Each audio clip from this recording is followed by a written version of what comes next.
Ladies and Juskoviches, yeah, I know, but bear with me, we'll come to that soon. Let's listen to a tune first, then I'll look round and I'll tell you what I can. Let's go.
And it is pickup time, and as...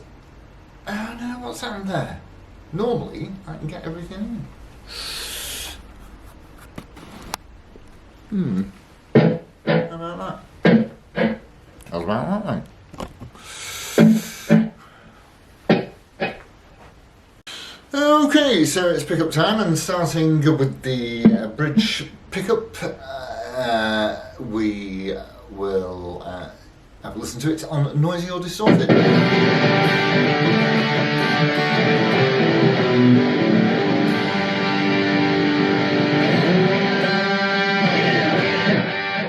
Fabulous. On to the centre.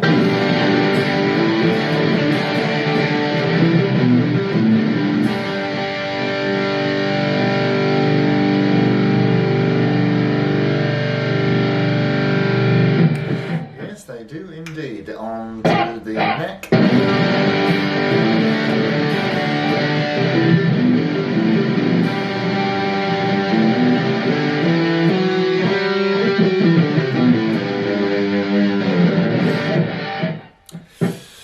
see how they clean up. And starting with the bridge, like we do.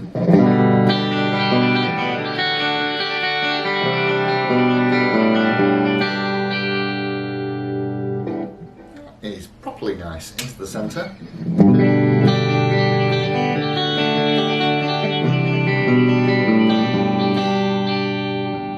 Sounds exactly like a Gibson. Onto the neck.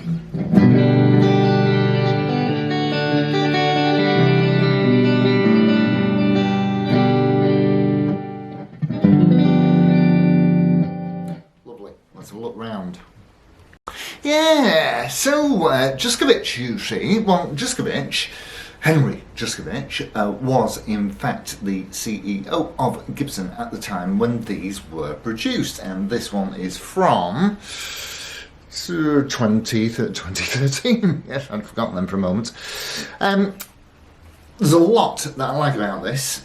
But yes, backstory first. So we had one of these before, and it was slightly different to this, to be perfectly honest. It had those black shrouds on it, and it had black keys, and the neck was defo like a baseball bat. So I contacted Gibson and I said, LPJ, what does it stand for? Now, I'd watched the Andersons movie about these, and they call it a Les Paul Junior. Well, you know, I mean, it's not a Les Paul Junior. There's nothing junior about it at all. It's not a Les Paul Junior. It's a studio, isn't it? See, it's a studio.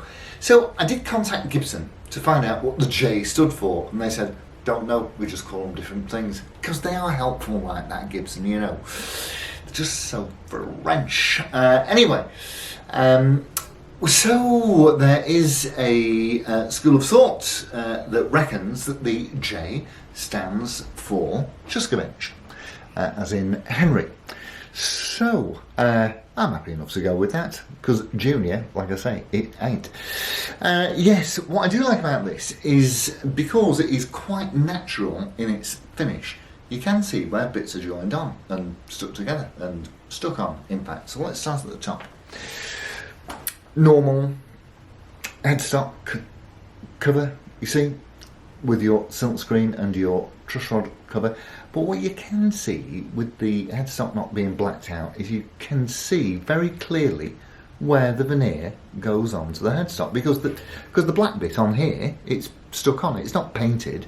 It's a veneer that's glued on. And here you can see it very, very easily. I rather like that. Nice bit of honesty there. So we've got Gibson Deluxe, I think they are anyway. Yes, we've got Gibson Deluxe tuners with what they call green keys around the back here.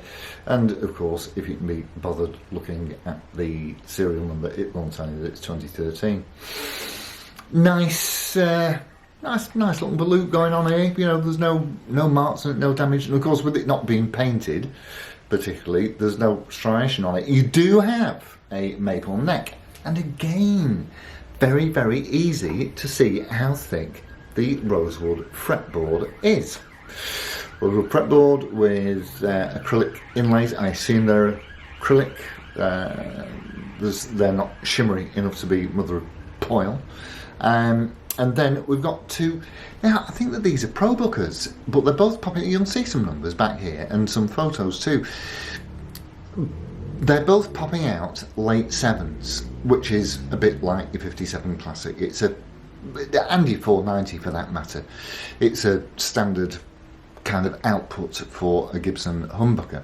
But what is interesting about it is that they've both got PAF stickers on them, which I found quite pleasing, really.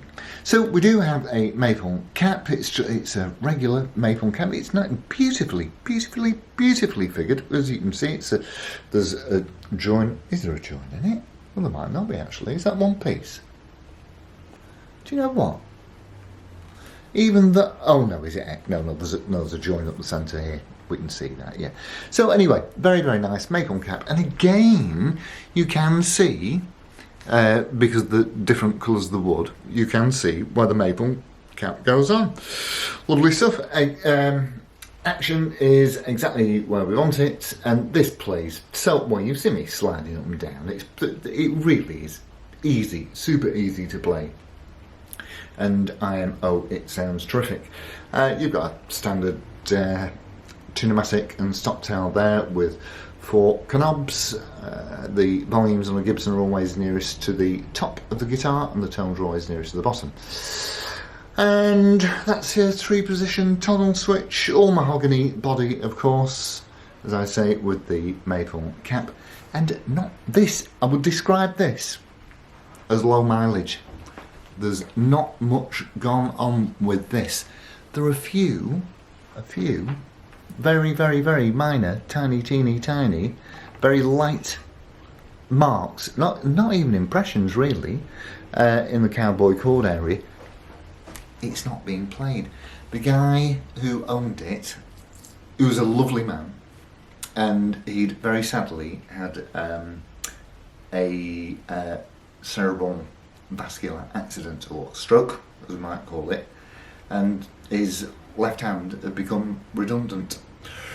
So, like I say, very, very much low mileage. So, yes, if you are in the market for one of these, always make the usual checks. Make sure that where the head meets the neck, that it's all intact there, because that is a particular frail point on a Gibson with that 17-degree headstock angle.